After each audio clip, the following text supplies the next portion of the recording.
വഖഫ് വിഷയത്തിൽ സർക്കാരിന് ക്രൈസ്തവ സഭകളുടെ അന്ത്യശാസനം ഈ മാസം 28 മാറ്റിയ ഉന്നതതല യോഗത്തിലും അനുകൂല തീരുമാനമുണ്ടായില്ലെങ്കിൽ സമരത്തിന്റെ ഗതി മാറും. അടിയന്തരമായി ചർച്ച ചെയ്യേണ്ട വിഷയം നീട്ടിക്കൊണ്ടുപോകുന്നതിന് പിന്നിൽ ജനകീയ പ്രശ്നത്തോടുള്ള സർക്കാരിന്റെ അവഗണന എന്ന് തന്നെയാണ് വിലയിരുത്തൽ. കൂടുതൽ വൈദികരും അൽമായരും സമരഭൂമിയിലേക്കും എത്തുകയാണ്. ജിജീഷ് കരുണാകരൻ ചേരുന്നു. ജിജീഷ്, മുനമ്പത്തെ ജനങ്ങളുടെ ദുരിതത്തോടൊപ്പം തുടക്കം മുതൽ നിന്നവരാണ് ജനം ടിവിയും BJPയും അതോടൊപ്പം ക്രൈസ്തവ സഭകളും. ഇവരെല്ലാം തന്നെ നേരത്തെ നിലപാട് വ്യക്തമാക്കിയിരുന്നു. ഇപ്പോൾ ക്രൈസ്തവ സഭകളടക്കം ഒരു താക്കീതുമായി തന്നെ മുന്നോട്ട് വരികയാണ്. എന്തായാലും യോഗം വിളിക്കുമ്പോൾ ഒരു അനുകൂല നിലപാട് സർക്കാരിൻ്റെ ഭാഗത്തു നിന്ന് ഉണ്ടായില്ല എങ്കിൽ സമരത്തിൻ്റെ ഗതി മാറും എന്നുള്ള ഒരു താക്കീത് തന്നെയാണ് ക്രൈസ്തവ സഭകളുടെ ഭാഗത്തു നിന്നും ഉണ്ടായിരിക്കുന്നത്.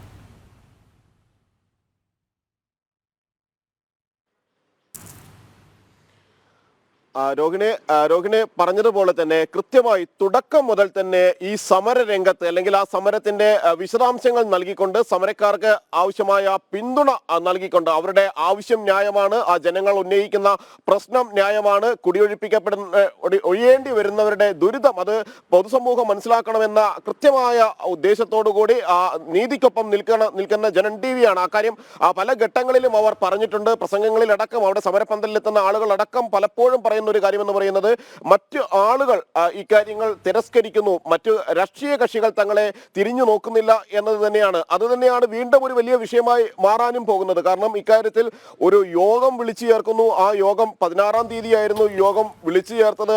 ആ 16-ാം തീയതി വിളിച്ചു ചേർത്ത യോഗം പ്രത്യേകിച്ച് കാരണങ്ങൾ ഒന്നും തന്നെ ചൂണ്ടിക്കാണിക്കാതെ അത് 28-ാം തീയതിയിലേക്ക് മാറ്റുന്നു. ഈ പ്രശ്നത്തിന് അതിവേഗത്തിൽ ഒരു പരിഹാരം ഉണ്ടാകണമെന്ന ചിന്ത ഈ ആളുകളെ സംബന്ധിച്ചിടത്തോളം, സർക്കാരിനെ സംബന്ധിച്ചിടത്തോളം ഇല്ല, പ്രതിപക്ഷത്തെ സംബന്ധിച്ചിടത്തോളം ഇല്ല. ഇവരെല്ലാവരും തന്നെ സംഘടിത വോട്ട് ബാങ്ക് ലക്ഷ്യം വെച്ചുകൊണ്ട് സംഘടിതമായി തന്നെയുള്ള വോട്ട് ബാങ്ക് ലക്ഷ്യമാക്കിയുള്ള പ്രവർത്തനങ്ങളിൽ വ്യാപൃതരാകുമ്പോൾ അതുകൊണ്ട് മാത്രം ഈ വലിയ സമരത്തെ കണ്ടില്ല എന്ന് നടിക്കുമ്പോഴാണ് അന്ത്യശാസനം അടക്കം നൽകിക്കൊണ്ട് സമരപരിപാടികൾ കൂടുതൽ കടുപ്പിക്കാനുള്ള ഒരു നീക്കത്തിലേക്ക് മുനമ്പത്തെ ജനത മാറിയിരിക്കുന്നത്. അവരെ സംബന്ധിച്ചിടത്തോളം ഇത് ജീവൻ മരണ പോരാട്ടമാണ്. പെരുവഴിയിലേക്ക് ഇറങ്ങി കൊടുക്കേണ്ട ഒരു ദുസ്ഥിതി ഉണ്ടാവാതിരിക്കാനുള്ള പോരാട്ടത്തിന്റെ വഴിയിലാണ് അവർ ഉള്ളത്. അതുകൊണ്ട് തന്നെയാണ് ഈ അന്ത്യശാസനം, അതായത് 28 അവസാന തീയതി. കാരണം 16-ാം തീയതി വെച്ചിരുന്നതാണ്. അന്നൊരു തീരുമാനമുണ്ടാകുമെന്ന വലിയ പ്രതീക്ഷയിലായിരുന്നു മുനമ്പത്തെ ജനങ്ങൾ. ആ പ്രതീക്ഷകളെ തെറ്റിച്ചുകൊണ്ട് വീണ്ടും ഏറെ ദിവസങ്ങൾ മാറി 28-ാം തീയതിയിലേക്ക് ഈ ഓൺലൈൻ ചർച്ച മാറ്റിയിരിക്കുന്നു. മുഖ്യമന്ത്രിയുടെ നേതൃത്വത്തിലുള്ള ഓൺലൈൻ ചർച്ച സ്വാഭാവികമായും തെരഞ്ഞെടുപ്പ് മുന്നിൽ കണ്ടുകൊണ്ട് തെരഞ്ഞെടുപ്പ് തീയതി കൂടി മാറ്റിയ സാഹചര്യത്തിൽ അനുകൂലമായി അല്ലെങ്കിൽ ക്രൈസ്തവ സഭകൾ അടക്കം ഉന്നയിക്കുന്ന ഈ പ്രധാനപ്പെട്ട വിഷയത്തിന് ഒരു മറുപടി നൽകാൻ തങ്ങൾക്ക് കഴിയില്ല. മുസ്ലിം സംഘടനകളെ വെറുപ്പിച്ചുകൊണ്ടൊരു തീരുമാനത്തിലേക്ക് എത്താൻ കഴിയില്ല. അങ്ങനെ വന്നു കഴിഞ്ഞാൽ അത് തെരഞ്ഞെടുപ്പിനെ ബാധിക്കുമോ എന്ന ഒരു സംശയമുള്ളത് കൊണ്ട് തന്നെ ആർക്കും ഒരു തീരുമാനവും ആ ഘട്ടത്തിൽ അറിയരുത്, അല്ലെങ്കിൽ ഇക്കാര്യത്തിൽ എടുക്കുന്ന തീരുമാനങ്ങൾ ആ ഘട്ടത്തിൽ പുറത്തു പോകേണ്ടതില്ല എന്നതുകൊണ്ട് തന്നെയാണ് 28-ാം തീയതിയിലേക്ക് ഈ യോഗം മാറ്റിയത്. അങ്ങനെയാണ് വിവിധ ക്രൈസ്തവ സഭകൾ ഇപ്പോൾ അന്ത്യശാസനം നൽകിയിരിക്കുന്നത്. തങ്ങൾ അവസാന തീയതി 28-ആയി പ്രഖ്യാപിക്കുന്നു. അനുകൂല തീരുമാനം ഉണ്ടാകുന്നില്ല എങ്കിൽ, തങ്ങൾ ഒഴിഞ്ഞു പോകേണ്ട സാഹചര്യം ഒഴിവാക്കാൻ സർക്കാരിന് കഴിയുന്നില്ലെങ്കിൽ, റവന്യൂ ഇടപാടുകളിൽ അനുകൂല സമീപനം ഉണ്ടായില്ലെങ്കിൽ, കരമടച്ച് ഇനിയും ആ ഭൂമിയിൽ തന്നെ ജീവിക്കാൻ കഴിയുന്ന ഒരു പശ്ചാത്തലം ഉണ്ടാകുന്നില്ല എങ്കിൽ അത് സമരത്തിന്റെ ഗതി മാറുന്ന ഒരു ചരിത്രം തന്നെ ആയിരിക്കും എന്നാണ് അവിടെ സമരപന്തലിൽ സംസാരിച്ച വിവിധ സഭകളെ പ്രതിനിധീകരിക്കുന്ന വൈദികരും അൽമായരും അടക്കം വ്യക്തമാക്കിയിരിക്കുന്നത്. മാത്രമല്ല, മുഖ്യമന്ത്രിക്ക് നൽകുന്നതിന് വേണ്ടി 1 ലക്ഷം ഒപ്പുകൾ ശേഖരിച്ചു നൽകുന്നു. അത് സമരത്തിന്റെ ഒരു ഭാഗമാണ്. അതോടൊപ്പം തന്നെയാണ് ഈ കത്തോലിക്ക സഭയുടെ ഭാഗത്തു നിന്ന് കൂടുതൽ ശക്തമായ സമര രംഗത്തേക്ക് അവർ ഇറങ്ങുന്നു. മുനമ്പത്തെ മേഖലയിലുള്ള ആളുകളെ സംബന്ധിച്ചിടത്തോളം അത് മുനമ്പത്തെ മാത്രം ബാധിക്കുന്ന വിഷയമല്ല എന്ന് മനസ്സിലാക്കിക്കൊണ്ടുള്ള സമര രംഗങ്ങളിലേക്ക് തന്നെയാണ് പോകുന്നത്. സീറോ മലബാർ സഭയുടെ ആർച്ച് ബിഷപ്പ് അടക്കം സമരപന്തലിലെത്തി അവർക്ക് ഐക്യദാർഢ്യം അർപ്പിച്ച് മുന്നോട്ട് പോകുന്നു. മാത്രമല്ല, പള്ളികളിൽ പ്രത്യേകമായി തന്നെ പ്രതിഷേധ ജാഥകൾ സംഘടിപ്പിക്കാനുള്ള ഒരു തീരുമാനത്തിലേക്കാണ് നിലവിൽ എത്തിയിരിക്കുന്നത്. ഓരോ പള്ളിയിലും ഞായറാഴ്ച ദിവസങ്ങളിൽ ആ പ്രതിഷേധം കനക്കുന്ന ഒരു സമര രീതിയിലേക്ക് തന്നെ അടുത്ത ദിവസങ്ങളിൽ പോവുകയും ചെയ്യും. ഞായറാഴ്ച മുതൽ ആ സമരത്തിന്റെ ഗതി മാറുന്നു. നിലവിൽ മുനമ്പത്തെ സമരപന്തലിലേക്കായിരുന്നു ഇത്തരത്തിൽ പ്രതിഷേധ ജാഥകൾ എത്തിയിരുന്നത് എങ്കിൽ വൈദികരടക്കം നൂറുകണക്കിന് വൈദികരടക്കം പങ്കെടുക്കുന്ന പല പ്രതിഷേധ ജാഥകളും എത്തിയിരുന്നത് മുനമ്പത്തെ വേളാങ്കണ്ണി മാതാ പള്ളി പരിസരത്തുള്ള ആ സമരപന്തൽ പന്തലിലാണ് എങ്കിൽ ഇനി ഓരോ പള്ളി പരിസരവും ഓരോ ആരാധനാലയത്തിന്റെ പരിസരവും സമരകേന്ദ്രങ്ങളാകുന്ന ഒരു നിലയിലേക്ക് പോകും. സ്വാഭാവികമായും സർക്കാരിനെ ആ രീതിയിൽ തന്നെയാണ് സംബന്ധിച്ചിടത്തോളം ജിജേഷ്, ശക്തമായ ശബ്ദം തന്നെയാണ് ക്രൈസ്തവ സഭകളുടെ ഭാഗത്തു നിന്നും ഉണ്ടാകുന്നത്. ജിജീഷിന് അറിയാം, ഈ വിഷയം ആരംഭിച്ചത് മുതൽ ജനം TV മുനമ്പത്തെ ജനതയോടൊപ്പമായിരുന്നു. BJP ഐക്യദാർഢ്യവുമായി സമരമുഖത്ത് എത്തി. ഒപ്പം ക്രൈസ്തവ സഭകളും വളരെ നേരത്തെ തന്നെ ദീപിക ദിനപത്രത്തിലൂടെ ക്രൈസ്തവ സഭകൾ അവരുടെ നിലപാട് വ്യക്തമാക്കിയതാണ്. ജോഷി മയ്യാറ്റിൽ എഴുതിയ ലേഖനം, അതിനുശേഷം ചെങ്ങന്നൂർ അതിരൂപത, ഇപ്പോൾ പാലക്കാട് രൂപത, ഇങ്ങനെ ക്രൈസ്തവ സഭകൾ ഒന്നാകെ മുനമ്പത്തെ വിഷയത്തിൽ ഇടപെടുകയും സർക്കാരിന് താക്കീത് നൽകുകയും ചെയ്യുന്നുണ്ട്. അതുമാത്രമല്ല, ഈ ഉപതെരഞ്ഞെടുപ്പിൽ നിങ്ങൾ ഈ വിഷയത്തിൽ എന്തു പറയുന്നു എന്നുള്ളത് നിലപാട് അറിയിച്ച് ഉപതെരഞ്ഞെടുപ്പിനെ നേരിടൂ എന്നുള്ള പരസ്യ വെല്ലുവിളി തന്നെയാണ് നടത്തിയത്. പക്ഷേ അവിടെയൊക്കെ സർക്കാരിൻ്റെയും അതോടൊപ്പം ഇടത് വലത് രാഷ്ട്രീയ മുന്നണികളുടെയും ഒക്കെ ഇരട്ടത്താപ്പ് വ്യക്തമാകുകയാണ്. അതുമാത്രമല്ല, പൊതുജനങ്ങളെ തെറ്റിദ്ധരിപ്പിക്കുന്ന ഏറ്റവും അപകടകരമായ ഒരു വസ്തുത എന്ന് പറയുന്നത് ഈ മുനമ്പം വിഷയം വഖഫ് വിഷയമേ അല്ല എന്നുള്ള രീതിയിൽ മാറ്റിമറിക്കുന്ന ഒരു കുതന്ത്രവും രാഷ്ട്രീയക്കാർ പയറ്റുന്നു എന്നുള്ളതാണ്.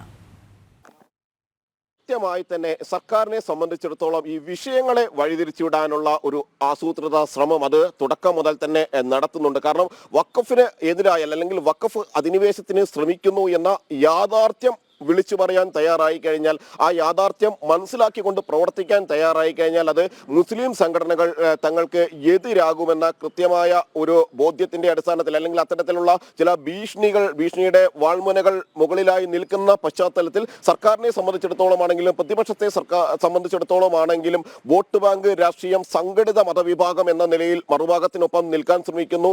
അവിടെ ഇതൊരു വഖഫ് വിഷയം പോലുമല്ല, വഖഫ് ഭൂമിയുമായി ബന്ധപ്പെട്ട ഒരു വിഷയം പോലുമല്ല, പ്രാദേശികമായി ഉടലെടുത്ത ഒരു ചെറിയ വിഷയം അല്ലെങ്കിൽ പ്രാദേശികമായി ഉയർന്നു വന്ന ചെറിയ ഭൂമി പ്രശ്നം എന്ന നിലയിലേക്ക് അതിനെ മാറ്റിയെടുക്കാനുള്ള ഒരു കൃത്യമായ ശ്രമം അല്ലെങ്കിൽ കൃത്യമായ അജണ്ട അതാദ്യം തുടങ്ങി വെച്ചത് പ്രാദേശിക തലത്തിൽ CPM ആണ്. ജില്ലാ തലത്തിൽ അത് ഏറ്റുപിടിക്കുന്നു. സംസ്ഥാന തലത്തിലേക്ക് CPM നേതാക്കൾ ആ ഒരു വാദഗതികളെ കൊണ്ടുവരുന്നു.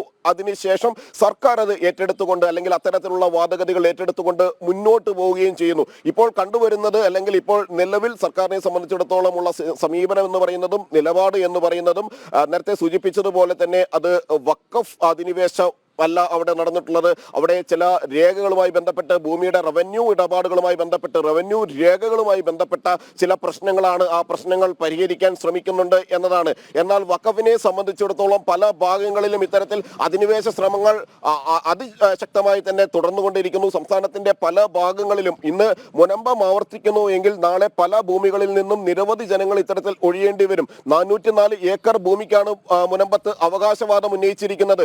നിലവിൽ 150 ഏക്കർ മാത്രമുള്ളപ്പോൾ കടൽ കയറിയ ഭൂമി കഴിച്ച് 150 ഏക്കറിൽ താഴെ മാത്രം ഭൂമിയിലാണ് മത്സ്യത്തൊഴിലാളികൾ അടക്കമുള്ള ആളുകൾ അവിടെ താമസിച്ചു വരുന്നത്. സാധാരണ മത്സ്യത്തൊഴിലാളികളെ സംബന്ധിച്ചിടത്തോളം അവരുടെ ഉപജീവന മാർഗം ആ പ്രദേശത്തെ കേന്ദ്രീകരിച്ചാണ്. അങ്ങനെയുള്ള പ്രദേശത്തിന് വേണ്ടി അവകാശവാദം ഉന്നയിക്കുകയും അതിലധികം അല്ലെങ്കിൽ അവിടെ ഉള്ളതിലധികം ഭൂമിക്ക് വേണ്ടി അവകാശവാദങ്ങളിൽ കൃത്യമായി പറയുകയും ചെയ്യുന്നതോടുകൂടി മറ്റൊരു ഭൂമി തങ്ങൾക്ക് ലഭിക്കുന്നതിനുള്ള ശ്രമം കൂടിയാണ് വഖഫ് ബോർഡ് നടത്തുന്നത്. അങ്ങനെയെങ്കിൽ ഈ കാസർഗോഡെല്ലാം 404 ഏക്കർ ഭൂമി പകരം നൽകുമെന്ന് പറയുമ്പോൾ 105 ഏക്കർ മാത്രമാകെ അവകാശവാദം ഉന്നയിക്കാൻ പോലും അർഹതയില്ലാത്ത ഭൂമിയുടെ കണക്കുകൾ പറയുന്ന ഘട്ടത്തിലാണ് പറയുന്നത്. 150 ഏക്കറിൽ താഴെ മാത്രം വരുന്ന ഭൂമി, ആ ഭൂമിക്ക് അവകാശം ഉന്നയിക്കാതെ 404 ഏക്കർ എന്ന വലിയ ഒരു ഭൂമിയുടെ ഏക്കർ കണക്കിന് ഭൂമിയുടെ അവകാശവാദങ്ങളിൽ ഉൾപ്പെടുത്തുന്നു. അതിനുശേഷം പകരം തങ്ങൾക്ക് ഭൂമി നൽകിയാൽ ഇതിൽ നിന്ന് പിന്മാറാമെന്ന് പറയുന്നു. അവിടെയും സർക്കാർ ഈ വഖഫ് ബോർഡിന് അനുകൂലമായ ഒരു തീരുമാനത്തിലേക്ക് നീങ്ങുന്നു. പകരം ഭൂമി കാസർഗോഡ് അടക്കം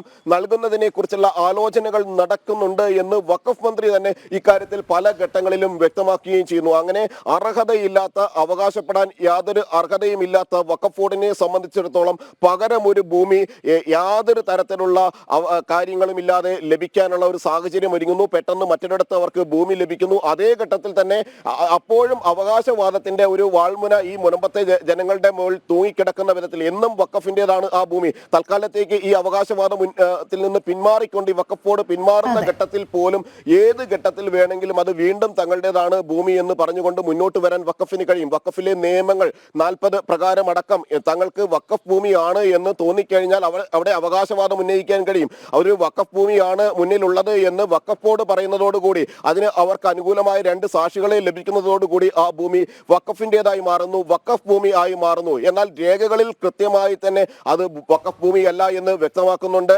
അത് ഫറൂഖ് കോളേജിന് നൽകിയ ഭൂമിയാണ്, അത് ദാനമായി നൽകിയ ഭൂമിയാണ്. മാത്രമല്ല ഏതെങ്കിലും തരത്തിൽ അത് ഫറൂഖ് കോളേജിന് വിദ്യാഭ്യാസ ആവശ്യങ്ങൾക്ക് ഉപയോഗിക്കാൻ കഴിയുന്നില്ല എങ്കിൽ തിരികെ നൽകണമെന്ന് പറഞ്ഞുകൊണ്ട് കൂടിയുള്ള തന്റെ പിൻതലമുറക്കാർക്ക് നൽകണമെന്ന് കൂടി പറഞ്ഞുകൊണ്ട് സിദ്ദിഖ് സേട്ട് നൽകിയ അതേ ഭൂമിയിലാണ് ഇപ്പോൾ വഖഫ് എന്ന പേരിൽ അവകാശവാദം ഉന്നയിച്ചു കൊണ്ടുപോകുന്നത്. ആ ഇരട്ടത്താപ്പ് തന്നെയാണ് തുറന്നു കാണിക്കപ്പെടുന്നത്. അത് തന്നെയാണ് കത്തോലിക്ക സഭയും മുന്നോട്ട് വയ്ക്കുന്നത്. അതെ ജിജീഷ്, എന്തായാലും ഈ ഇരട്ടത്താപ്പ് പൊതുസമൂഹത്തിന് ബോധ്യമായിട്ടുണ്ട്. ക്രൈസ്തവ സഭകൾ സർക്കാരിന് അന്ത്യശാസനം തന്നെയാണ് നൽകിയിരിക്കുന്നത്. കൂടുതൽ വൈദികർ സമരമുഖത്തേക്ക് എത്തുന്ന കാഴ്ച തന്നെയാണ് ഈ പരസ്യ പ്രതിഷേധത്തിന് സീറോ മലബാർ സഭ എത്തുന്നുള്ള വാർത്ത ജിജീഷ് തന്നെയാണ് നൽകിയിരിക്കുന്നത്. അപ്പോൾ ഈ സീറോ മലബാർ സഭ ആർച്ച് ബിഷപ്പ് റാഫേൽ തട്ടിൽ ആണ് ഇന്ന് സമരപന്തലിൽ എത്തുന്നത്. വൈകുന്നേരം അദ്ദേഹം എത്തും. ഏതായാലും കൂടുതൽ വൈദികരും സഭകളും പ്രതിഷേധത്തിന് മുന്നിട്ടിറങ്ങുക തന്നെയാണ്.